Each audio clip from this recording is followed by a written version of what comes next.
Hey everyone, welcome to the channel. This is James, and in this video I just want to talk about one little aspect of The Ones Who Live, and it's the episode 6, so spoiler alert if you're not caught up. But I think I even said in one of my videos, review videos, I'll try to break some more stuff down within the episode and some more videos and stuff like that. And after all the comments, and over 1,000 comments on my last couple videos, so I had to take yesterday and just let my brain chill out. I was going to do a video yesterday, but I was just like, man, I just got to step away for a minute, But after those videos and the comments and everything, and, everybody being mixed feelings about it all, I was thinking a video about the echelon briefing, breaking it down, but there's not a lot to break down because we kind of knew that information.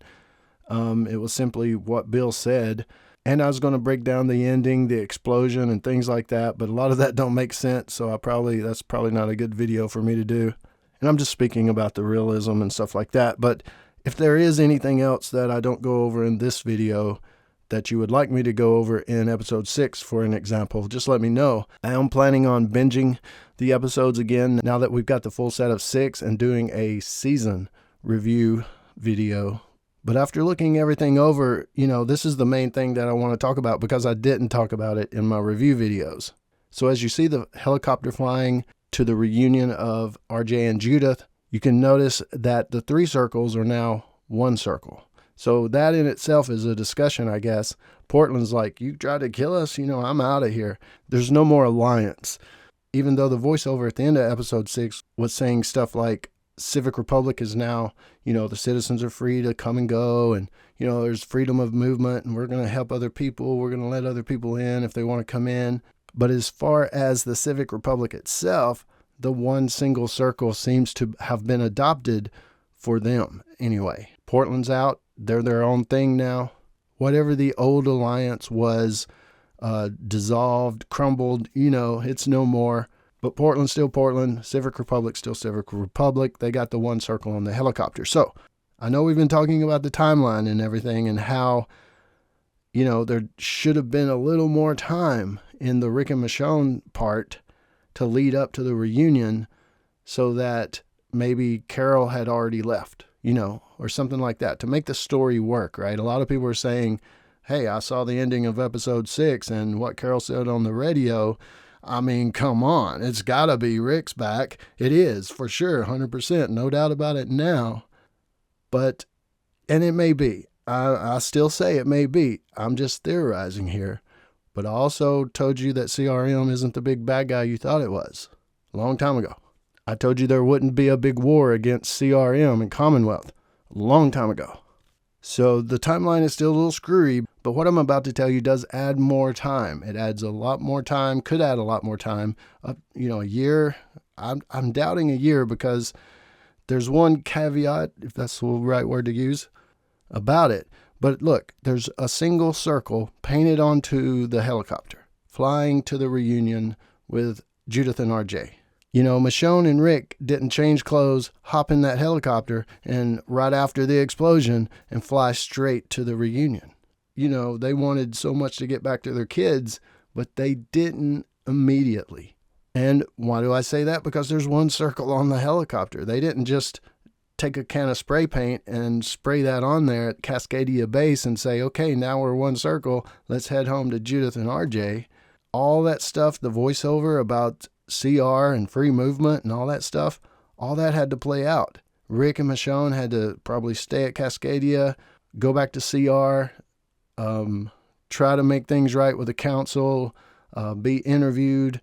Whatever the case was, all of that had to happen. They say, okay, now Portland is not a part of the alliance anymore. We need to change all of our logos. Let's start doing that on the equipment out there. And all of that was happening while Rick and Michonne were still at Shirley Civic Republic getting things worked out. There was a resistance inside Civic Republic saying, hey, we want free movement. I don't think CRM should have so much power and all that non-oversight. So some of those people could have stepped up. Silas could have come out of the shadows somewhere and said, hey, yeah, I can agree with these guys.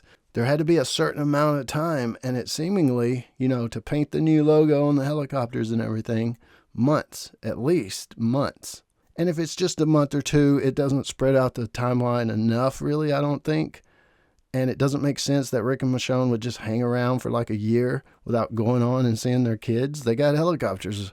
And if they went back to Civic Republic, I mean, they're just 2 hop, skips, and a jump away from Alexandria or even Commonwealth, really, which is where Judith and RJ should be. A lot of people were like, they landed at Alexandria and nobody heard the helicopter and all that kind of stuff. Well, supposedly, Judith and RJ had moved from Alexandria to Commonwealth after Michonne had left to look for Rick. They found Commonwealth. Judith, RJ, Daryl, Carol, they all went to Commonwealth. And as you saw in season 11 at the ending, that's where Judith and RJ were at the end. So how much time passed? Don't know.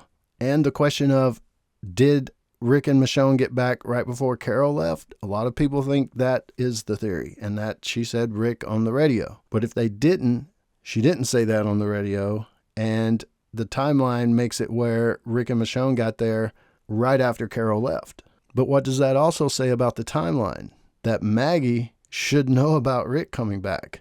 Negan might have heard that anyway, about this big, if the little towns around that area could hear about Negan and the things he done, surely they're going to hear about how this big Civic Republic thing was brought down and it killed a bunch of people and, that big story, right? So really, as far as Dead City goes, they should know that Rick has come back. But being 2 or 3 years in the future, so I'm thinking Dead City may stay in one spot, just months pass and during season 1 and 2, maybe 3, not a lot of time jumps. That allows Daryl's show to catch up with that. But of course, that's several years. And if Rick gets back to Commonwealth, he has the resources of Civic Republic and he knows, well, Daryl's missing and Carol's missing. He wouldn't know they're in Europe necessarily. He's not going to leave Michonne and the kids again to go look for him. I don't think. A lot of people say Rick would be off looking for Daryl.